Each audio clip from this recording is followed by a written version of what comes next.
की जय। बाबा कहते हैं इस संसार में हम ये कहते हैं कि फलाना दोषी है, यह दोषी है। काहू न को सुख दुख कर दाता, निज कृत कर्म भोग सब भ्राता। आप यह सोच रहे होंगे कि जो व्यक्ति बोल रहा है क्या यह समझदार है? नहीं। ये क्या जो बोल रहा है इस पे चलता है? नहीं। हर व्यक्ति शिष्य है, हर व्यक्ति स्टूडेंट है, हर व्यक्ति विद्यार्थी है। हम आपको कह रहे हैं, इसका मतलब हम भी उस पर चलने का प्रयास कर रहे हैं। ये संतों महात्माओं की वाणी है, हम पढ़ रहे हैं, हम भी लाभ ले रहे हैं, आप सुन रहे हैं, आपको भी लाभ मिलेगा। तात्पर्य काहू न को सुख दुख कर दाता। फलाने ने हमको एक कह दिया, फलाने ने हमारा नुकसान कर दिया। भगवान की वाणी है। भगवान शंकर एक माध्यम बना करके, विभिन्न पात्रों को माध्यम बना करके भगवान शंकर कहलवाते हैं। काहू न को सुख दुख कर दाता, निज कृत कर्म भोग सब भाता। हमारे अपने कर्म हैं, हमने जो कर्म अंधेरे उजाले एकांत में योजनाबद्ध हमने कर्म किए हैं, उसी का परिणाम हमारे सामने आता है। न कोई दोस्त है, न कोई दुश्मन है। यह हमें स्वीकार करना है, तब हम आगे बढ़ जाएंगे। नहीं तो जीवन में हम फंस करके भंवर में रह जाएंगे। और सिद्धांत क्या है? परहित सरिष धर्म नहीं भाई। सबसे बड़ा धर्म क्या है? हमें कोई भ्रम करने की जरूरत नहीं है। हमारे भगवान शंकर जी ने, जगत गुरु ने, हमारे इष्ट देव ने बार बार कहा है कि धर्म एक ही है। परहित सरिष करिए या सोचिए, मन कर्म वचन से।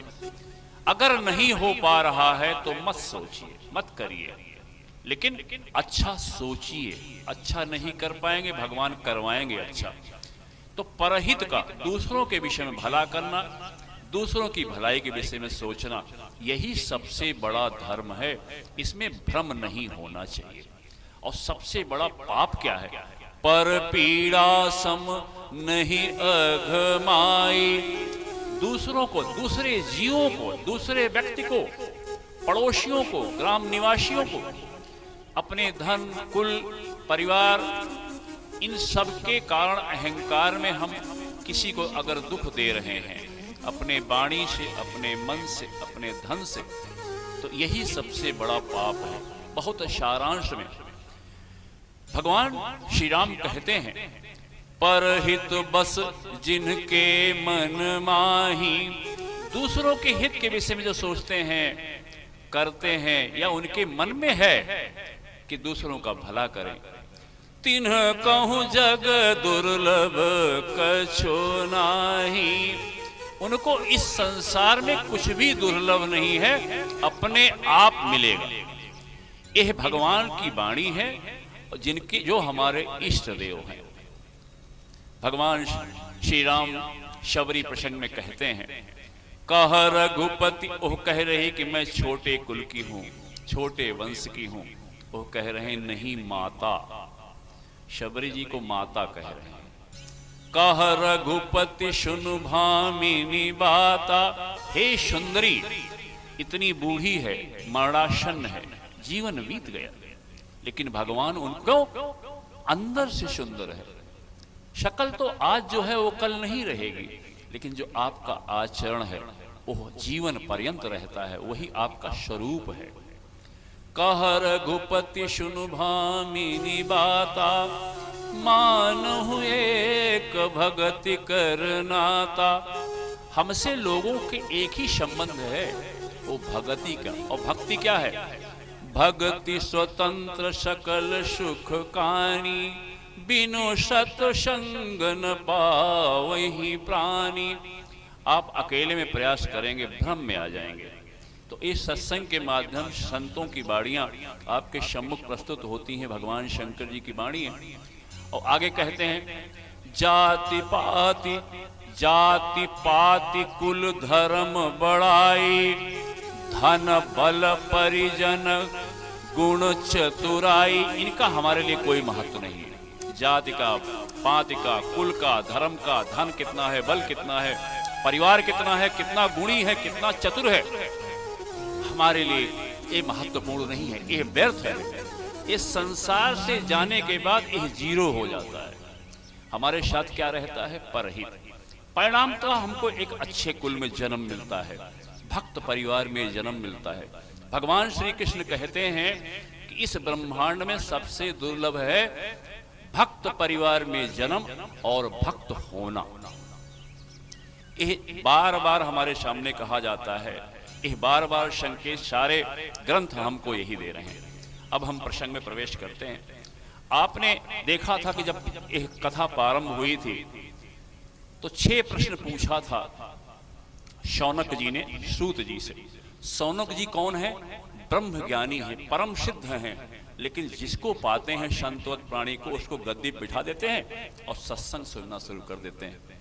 जबकि परम ज्ञानवान है, 88,000 शिष्य हैं, 1000 वर्ष का संकल्प ले लिया कि मैं रहूं न रहूं, हमारे शिष्य रहे न रहे, लेकिन एक कथा चलती रहनी चाहिए, लोग आएंगे, सबका कल्याण होगा।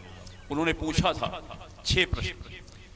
किम श्रेयः, कल्याणकारी रास्ता कौन सा है? तो ये हो गया, कल्याणकारी रास्ता सिर्फ एक है, वासुदेवः परम ज्ञानम। भगवान वासुदेव ही परम ज्ञान है। वासुदेवः परम तपा, भगवान श्री कृष्ण का नाम ले रहे हैं, यही आपकी तपस्या है। वासुदेवः परो धर्मो, वासुदेवः परागति।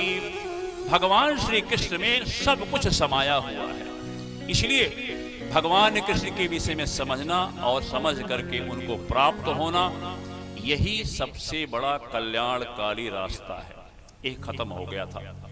शास्त्र सारः कः, समस्त इतने शास्त्र हैं, इतने पुराण हैं, 7 रामायण हैं, इतने पुराण हैं, आदिकाल से पुराण है। ये नहीं कि व्यास जी ने पुराण लिखा है, इसके पहले भी पुराण था। वेद हैं, बहुत क्लिष्ट हैं, जो लिखा हुआ है वो आप समझ नहीं पाएंगे, वो कोई ब्रह्मज्ञानी ही समझा सकता है। इसलिए कहते हैं कि वेदों को सबको नहीं पढ़ना चाहिए, परिणामता वो समझ नहीं पाएगा, उल्टा असर हो जाएगा। जैसे प्राचीन बरही का आपने जिक्र सुना था कथा में।